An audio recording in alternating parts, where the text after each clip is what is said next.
는 개발 손실의 개념인데 비율로 표시한 거예요. 요 공식은 위에서 따온 거고요. 그래서 좀 전에 말씀드린 것처럼 제가 다시 한번 예시를 적었는데, 우리가 계획을 잡잖아요. 우리가 의사결정할 때 시간이 이렇게 쭉 흐르는데 미래를 알 수 없으니까 계획을 잡아 놓잖아요. 그게 사전이에요. 계획 비례율, 사전 비례율. 그 다음에 사업이 끝났어. 다 정산해 보니까 이제는 확실히 됐어. 확정이 됐어. 그거를 사후 비례율이라고 해요. 사후 비례율. 실현된 비례율. 네? 그러면은 저 세계법인 평가법인 합계가 이렇게 됐다고 치자고요. 1억. 그러니까 다 똑같은 거예요. 1억이에요. 그런데 금방 말씀드린 대로 비례율 1이면 그냥 1억 오잖아요. 권리가에 그냥 1 오잖아요. 1.3이면 1억 3천 되잖아요. 0.7이면 7천 되잖아요. 네? 그러면 내가 사전에 1이니까 나는 종전사업이 1억 평가 받았는데 나중에 사업 다 진행되고 까보니까 3천 손해봤네. 비례율 0.7이면. 그럼 분담금 예상한 것보다 3천 더 내는 거예요. 내가 새 아파트 받으려면. 개발 전체 비례율이잖아요. 그럼 전체 사업에서 개발 손실이 발생했어요, 안 했어요? 손실 발생해서 민간 재개발에서 이렇게 돈 토해냅니다. 난리 나겠죠. 예? 근데 사업을 잘했어. 이거 민간 재개발로 일단 설명하는 거예요. 사업이 되게 잘 됐어. 그랬더니 비례율이 나중에 딱 까보니까 와우 1.3배 뭐 이런 데는 거의 없어요. 예시하려고 한 거죠. 1.3배 됐어. 내 권리가액이 1억 3천이 됐어. 내 분담금이 새 아파트 들어가려고 딱 정산하고 돈 딱 내려고 했더니 3천 줄었어. 개발이익이 사업에서 전체에서 발생한 거죠. 전체 사업에 개발이익 반영된 거를 개인한테 뿌려준 거잖아요. 이 계산 공식이. 응? 플러스 있잖아. 조합원들 좋아할까요? 좋은데 표현을 안 해요. 좋은데 표현을 안 해. 조합을 집행부나 이런 분들 감사 인사라도 해야 되는데, 뭐 나도 조합원이고 잘했으니까 뭐 동의해줬으니까 이렇게 나간다. 웃기죠. 어찌됐건 이불 속에서는 웃는다. 그러면 비례율 1이면 이거 1억 곱하기 1 하면 1억이 나오잖아요. 그러면 내 예상치하고 사후적으로 내가 분담금 내는 거하고 똑같은 거야. 예상에서 안 벗어났네 이렇게 되는 거야. 힘드시죠? 그럼 그대로라는 거예요. 개발이익이 0이라는 게 아니라 변화가 없다는 뜻이에요. 이게 도시형 공공주택 복합사업의 컨셉이에요.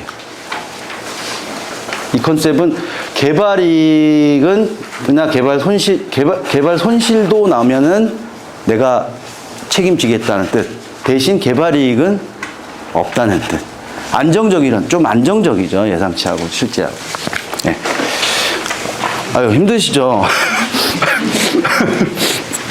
죄송합니다. 제가 얘기를 하다 보니 최대한 빨리 좀 하려고 그러는데 벌써 이렇게 시간이 됐네.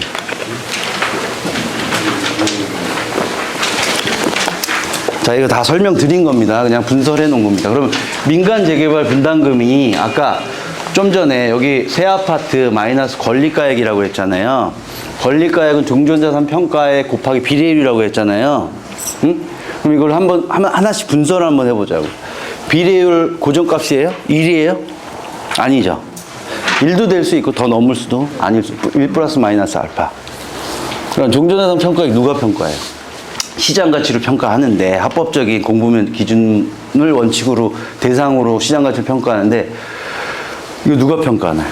감정평가자가 평가하죠. 두 군데서. 민간 재개발이니까. 그럼 이거 종후자산 평가는 누가 평가하나요? 이거는 일반 분양부는 조합이 결정하고 조합원 분양부는 평가사가 하는 거예요. 어찌됐건 평가가 관여가 돼요. 네. 그럼 이제 복합사업 분담금 가자고요. 아까 비례율 고정값이라고 그랬죠. 1. 없는 거나 마찬가지야, 이거. 1이니까. 없잖아. 없으니까 여기는 권리가액이라고 해놨는데 제가 여기다 요거랑 똑같이 해놨어. 종전자산 평가에. 그쵸? 네. 그래서 이거는 고정값이야. 이거 누가 줬냐? LH가 준 거야. LH가 나 이거 응? 손실 없게 하겠다. 그러면 요 종전자산 평가액은 세계법인 평균으로 정하죠. 아까 말씀드린 대로 여기 복합 세계법인 평균으로 결정, 감정평가 개입되죠. 이 평가의 기본 가치 기준 정당 보상이에요, 헌법상에. 그 다음에 지작물까지 보상해요. 아까 어떤 분이 재개발 갔더니 그 할아버님께서 왜 수목 안 보고 가 이랬다고 하셨잖아요. 재개발은 안 봐도 되는데 여긴 봐야 돼, 가면. 지작물까지 보상하는 거예요. 그 보상법이 넓어요, 민간 재개발보다. 요 변수 한번 보자고, 요 변수. 요 변수는 LH가 결정하잖아요. 그쵸? 조합이 관여하는 거 있나요? 아, 여기 주민협의체가 관여하는 거 있나요? 택지, 여기 분양가 상한제 분양가 상한제로 결정할 건데, 어찌됐건 형식적으로. 택지비는 평가가 들어가. 근데 이건 LH가 선정한 데가 들어간다는 거야. 주민협의체가 뭐, 아무런, 지금은 뭐 그런 게 없어.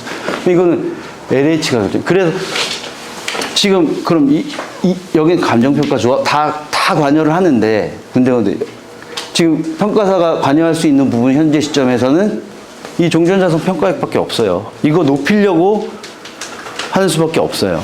분담금 줄어들기. 얘 빼기 얘가 올라가면은 얘가 똑같으면 분담금 줄잖아요. 그쵸? 얘가 100이야.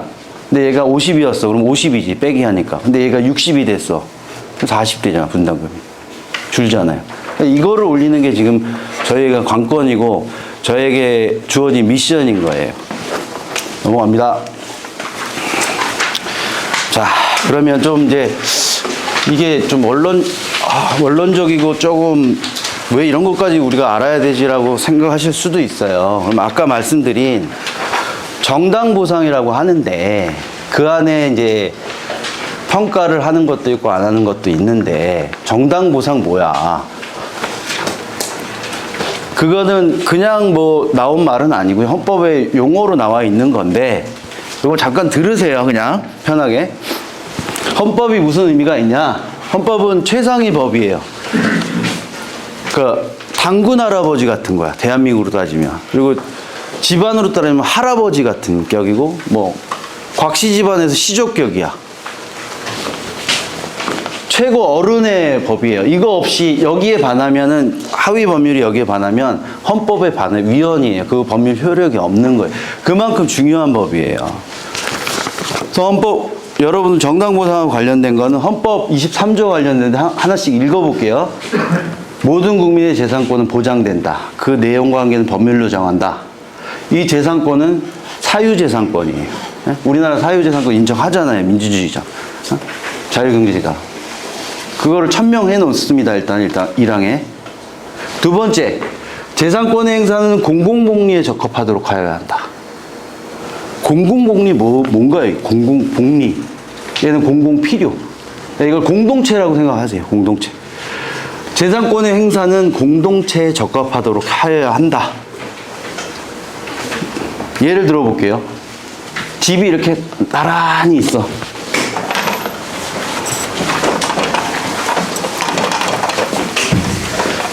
이 부분에서는 조금 편하게 들으세요. 너무 이렇게 이거 약간 좀 원론적인 거니까 여러분들 아시라고 하는 거니까 좀 편하게 재밌게 들으세요.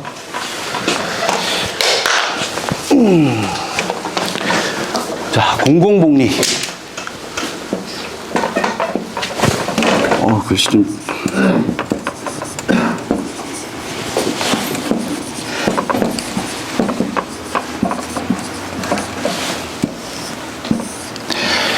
그래서 이제 빽빽하게 집이 있는 데가 있어. 집이 있어. 이런 데 사시는 분이, 여기에 사시는 분이 계셔. 이분이 오래된 집이야. 근데 로또가 하나 맞아 100억이 딱 당첨이 됐어. 와, 너무 좋아. 그랬더니 이제 주변이 보이는 거야. 집이 너무 오래됐네? 집은 새로 지어야겠다. 편하게 들으세요, 그냥. 이거는, 네. 그래서 철거비도 알아보고 새 집 지을 것도 좀 알아봤더니 철거비가 너무 비싸게 나와. 헌법 1항을 알아. 모든 국민의 재산권은 보장된다. 알아. 이분이 그걸 알았어. 1항은 알았어. 그래서 여기다가 불 질러버렸어, 그냥, 자기 집. 근데 막 연기가 나고, 옆에 집에 불이 붙고, 막 자다 깨서 막 뛰쳐나오고, 사람들. 119 오고, 112 오고, 막 난리가 났어. 112가 왔어. 119도 오고. 이거 뭐야? 이거 누가 불 질렀어? 알아보니까 그 사람이 너무 당당하게 내가 질렀어. 내 집이야. 내 집인데 내가 불 지르는데 무슨 상관? 왜 질렀어? 철거복이 너무 많이 나와서 이거 쟤만 치우려고 이거 불 질렀어. 사실 이렇게 무대 보이신 분은 없겠지만, 자, 이분은 1항만 알아. 2항을 몰라. 재산권 행사는 공동체, 공공복리에 맞아야 되는데 그걸 생각 안 한 거야. 불이 붙던 말든 그건 상관 안 해. 내 집 태워서 재 만들어서 철거비 싸게 먹히는 게 그게 중요해. 이게 되나요, 안 되나요, 우리나라 법에서? 안 되잖아요. 그걸 얘기한 거예요. 재산권 행사의 사회적 제약입니다. 자, 3항 갑니다. 3항 가니까 공공 필요에 의한 재산권의 수용. 아까 수용 나왔죠. 강제 수용. 뺏는 거. 근데 수용, 사용 제한 및 그에 대한 보상은 법률로서 하되 정당한 보상을 지급하여야 된다. 정당한 보상이 여기서 나왔어. 헌법에서. 자, 공공복리하고 공공필요하고 무슨 차이가 있어요? 공공복리가 일반적인 공동체 이익이라고 한다면 공공필요는 더 큰 공익을 말하는 거예요. 사익에 비해서. 이렇게 필요성이 있을 때는 공공필요에 의한 재산권의 수용, 강제 수용 인정해. 수용 인정해. 자, 인정하는데 그에 대한 보상, 수용하고 입 닦아? 안 되잖아. 수용은 어차피 재산권 자체를 뺏는 거예요. 이거를 인정했어, 공공필요로. 그러면 그 다음 남는 거 뭐야? 뭐라도 줘야 될 거 아니야, 재산권자한테. 사유재산권 인정하는데. 그리고 보상이 들어가야 보상으로 하래. 그리고 이런 것들은 법으로 하래, 법으로. 공공기관 마음대로 하지 말고 법으로 하래. 법률로서 하되. 이 보상을 한 번 더 하면 얘기합니다. 정당한 보상 지급해. 대충 하지 말고, 소유자들이 뺏겼으니까, 집 뺏겼으니까, 공공을 위해서 뺏겼으니까, 보상할 때는 제대로 해주란 말이야. 이런 의미로 정당한 보상을 지급하여야 한다라고 돼 있어. 이걸로 여러분이 소유자 추천 받는 거예요. 그럼 이거 뭐 요약하면 적법 침해, 뭐 법률에 의해 수용하라고 했으니까 정당한 보상 나와 있죠. 법률로서 하되, 수용도 법률로서 하고, 보상도 법률로 해야 되는 거예요. 이 법률이 나중에 다음 페이지에 보면 대표적인 법률이 나와요. 그거를 들어가기 전에 그럼 정당한 보상은 뭐냐. 할아버지가 이렇게 얘기하면 구체적이지 않잖아요. 근데 뭐 며느리 다 알아. 아유, 아랫목이 좀 덜 따뜻한가? 이렇게 구체화 시킨단 말이에요. 할아버지 같은 법이니까, 권위 있는 법이니까. 정당한 보상 의미에 대해서는 여러 가지 설이 있지만 통설은 완전 보상이라고 봐요. 완전 보상도 약간 추상적이죠. 그거를 최대한 분설해 놓은 거죠. 요약해서 분설해 놓은 거예요. 재산권의 객관적 가치의 완전한 보상이에요. 그럼 재산권 뭐야? 법률로서 인정한 재산권이죠. 그럼 이거 어떻게 확정되나요? 여러분들 조서 작성하잖아요. 조서 작성 이제 들어갈 거예요. 조서로 확정하는 거예요, 구체적으로. 그래서 조사하러 왔을 때 협조해 주셔야 돼. 적극적으로. 내 의견을 적극적으로 말해야 돼. 아이고, 코 나오네. 구두로든, 서류로든, 응? 적극적으로 소명하셔야 돼요. 예전에 보상사업 들어갔는데 담벼락 안에 나 이거 뺏기는 거 싫어해가지고 개 풀어놓으신 분 계시다는 얘기 했어요. 무서운 개. 이미 수용권 설정됐다니까. 당신들이 아무리 그래도 이미 법률로서 다 공사액 형량해서 했는데, 그럼 남는 거 보상인데 조서 작성할 때 협조해 주셔야지. 그래야지 내 재산권 1원이라도 보상받을 거 아니에요. 조서 작성 확정되는 거. 즉 객관적 가치의 완전한 보상. 객관적 가치 뭐 반대말 주관적 가치겠죠. 이것도 예를 한번 들어보면 여기도 뭐 그러신 분이 있을 수 있지만 뭐 어떤 할머님이 내가 여기서 남편이랑 사별해서 내 자식들 여기서 다 키우고 손주까지 보고 맨날 놀러 오고 하는데 이 허름한 집은 나한테는 너무너무 소중한 집이야. 너무 애착이 가. 나 이 집에 모든 추억이 담겨져 있어. 아이고 목이 메이네. 그런 사정이 있지만 그런 재산에 대한 애착은 보상 범위 아니에요. 미안하지만 그리고 서글프지만 그것까지 보상해 줄 여력이 없어. 세금 걷어서. 그러니까 주관적 가치는 배제하는 겁니다. 그러면 객관적이기 위해서는 어떤 방법을 써야 되냐? 제일 객관적인 거는 A, B를 비교하는 거예요. 비슷한 거. A, B. 예를 들어서 A, B가 아니라 이렇게 하죠. A, 대문자 A하고 이거하고 비교해야지. 갑자기 F랑 비교해, 얘랑. 이게 되겠어요? 비교가, 이게 객관성이 있겠어요? 얘는 약간 비슷하잖아. 응? 얘는 약간 비슷하니까 이렇게 비교. 그래서 비교 방식 하는데 구체적으로 얘기 들으셨겠지만 그래서 공시지가 기준법, 거래사례 비교법 이런 게 나오는 거예요.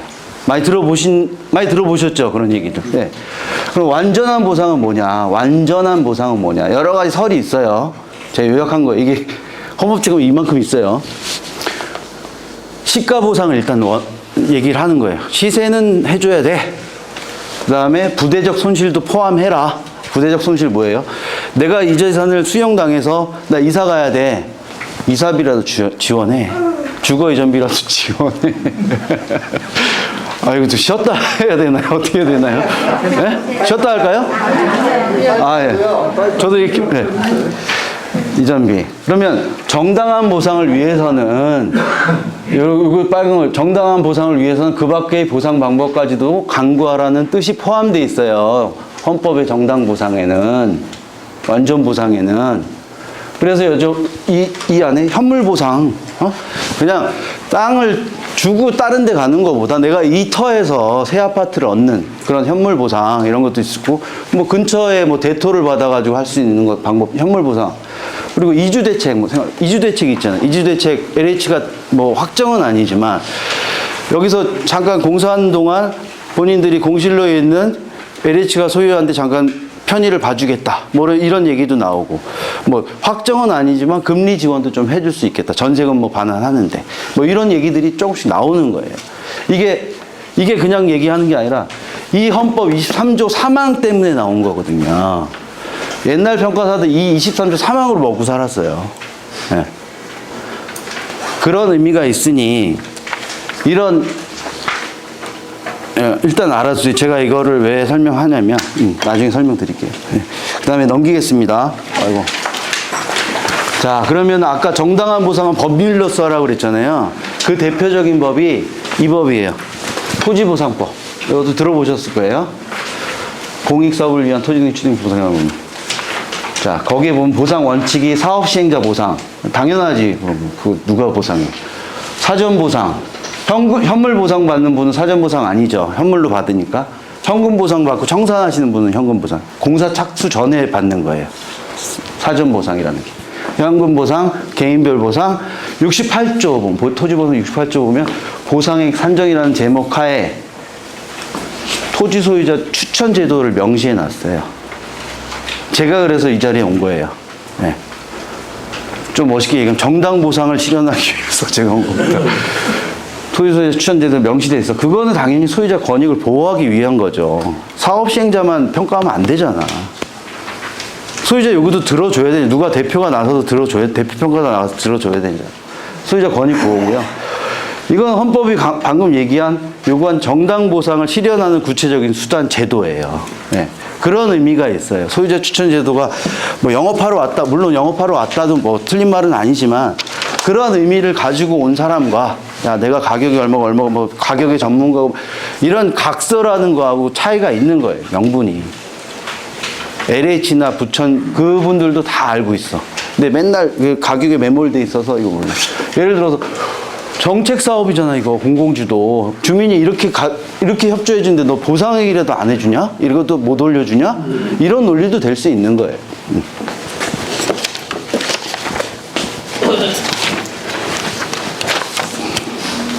자, 그럼 이제 여러분들이 많이 보셨던 거 지금 말씀드릴게요.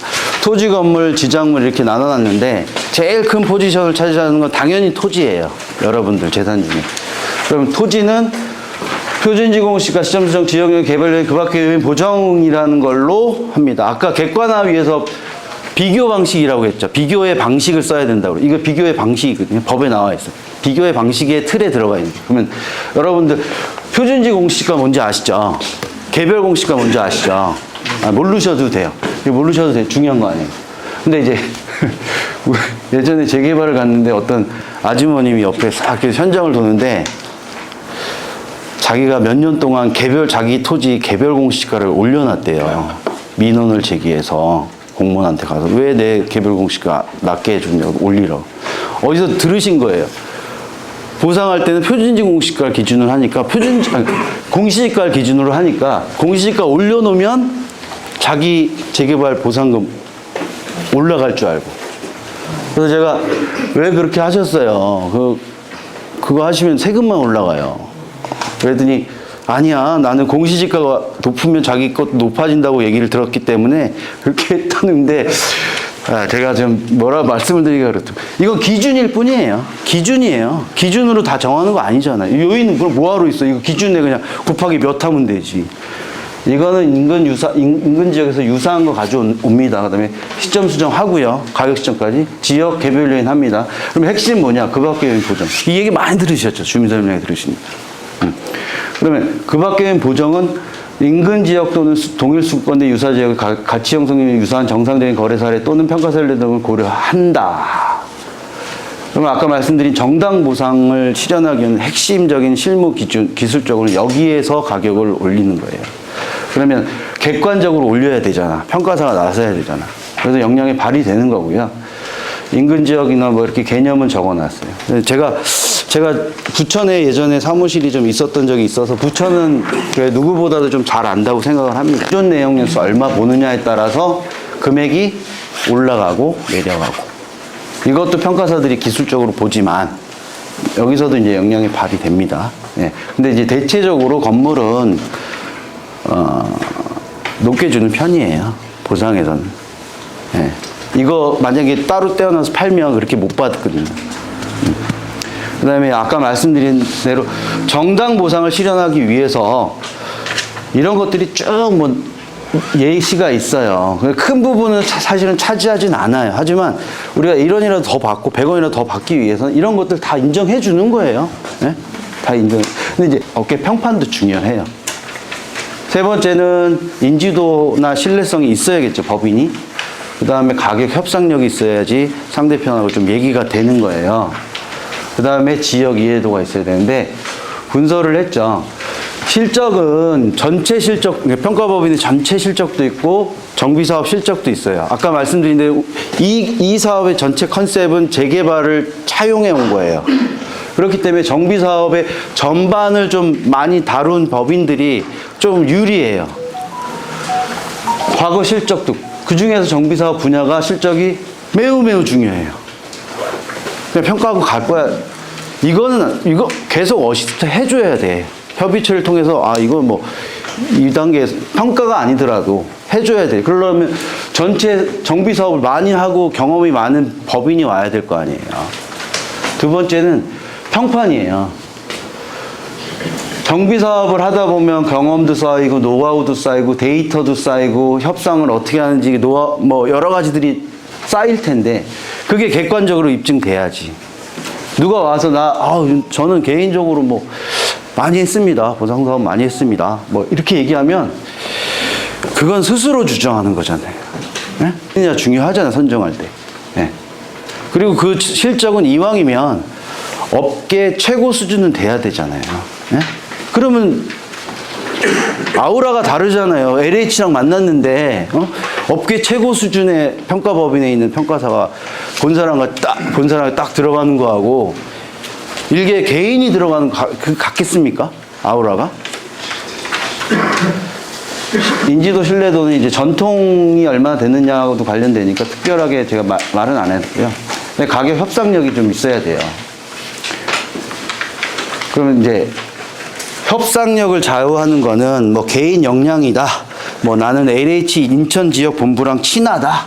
뭐 이렇게 얘기를 하는데 그냥 객관적으로 보면 규모가 좀 있고 전문 분야가 좀 있어야 돼요. 본부라든지 공공사업 본부라든지 이게 보상 약간 컨셉하고 정비사업 본부, 정비사업 컨셉 들어갔잖아요. 이런 전문적인 본부가 있어야 되고 그게 오랜 전통으로 시스템이 되어 있어야 돼요. 이 경험이 축적돼서 오랜 시스템화 돼 있어야 돼. 지원을 할 수 있고 어떤 평가사 가서 LH랑 딱 하는데 어떤 말문이 막혀. 그러면 떼거지로 가서 뭔가 시스템을 어시스트를 해줘야 될 거 아니에요.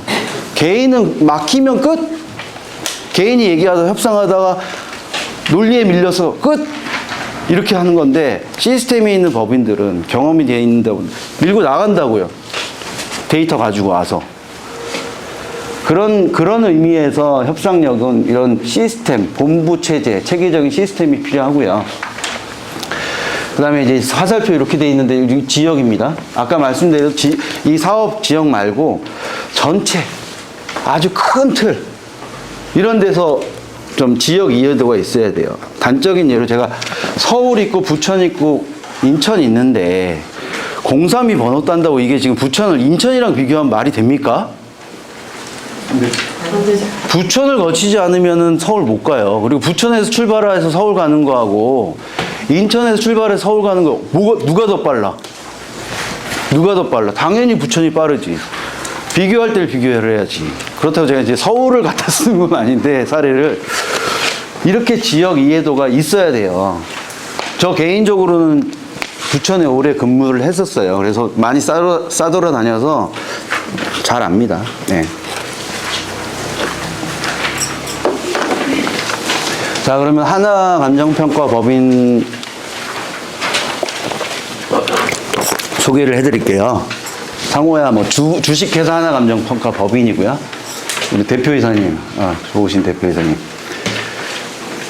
정말 좋으십니다. 법인 소재지는 저는 이제 경기 중부지사의 지사장으로 있어요. 지사장은 평가사야 되고 안산 신길동에 있습니다. 그리고 본사는 양재동에 있고요. 저희는 이제 평가업계에서는 이렇게 말해요. 공채, 독채 막 이렇게 얘기하는데 공채는 본사랑 같이 회계를 하고 정말 같은 식구고 독채는 브랜드를 따서 별도로 움직이는데 심사, 뭐 평가 심사 이렇게 받고 좀 별도로 움직이는 데예요. 본사 직영이기 때문에 저는 이제 본사 사람으로 보셔도 무방합니다. 네. 그다음에 뭐 직원 수는 뭐 보세요. 194명. 2000년 5월 19일 날 법인 설립됐고 이렇게 되고 요것들도 뭐 한 번씩 읽어보시면 되고. 자, 이제 실적 한번 보시자고요. 실적 뒤로 들어갑니다. 이게 전체 실적이에요. 업계 1위, 4년 평균 업계 1위 793억 2021년도에 이거 평가법인에서 되게 높은 매출이에요. 그리고 이 두 가지가 좀 중요한데 2003년 7월에 도정법이 시행됐거든요. 정비사업 평가 실적이 2,520개야. 나누기 19년 됐으니 19 나누기 월 12 하면요. 한 달에 11개에서 12건을 이런 사업보다 더 크고 비슷한 이런 사업들을 11개 수주하고 내보내는 거예요. 한 달에 3분의 1이잖아요. 11일, 12일이면. 얼마나 많은 데이터가 축적돼 있겠냐고요. 얼마나 많은 실무 경험이 있겠냐고요. 네? 개인이 따라올 수 없는 거예요. 개인도 이 안에 유명한 개인 그 평가사들이 있어요. 많이 하는 분들. 그분들 포함해서 전체가 이렇다. 네. 금액이 한 311조 정도 된다고 하네요. 평가액이. 우리나라 1년 예산 지금 얼마죠?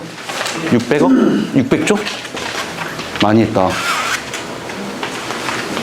제가 이왕 이제는 좀 제 홍보를 좀 많이 해야 되니까 정비사업 관련해서 여기 왔던 어떤 다운 뭐 평가법인 어떤 평가법인도 하나감정한테 와가지고 정비사업 명함 못 내밀어요.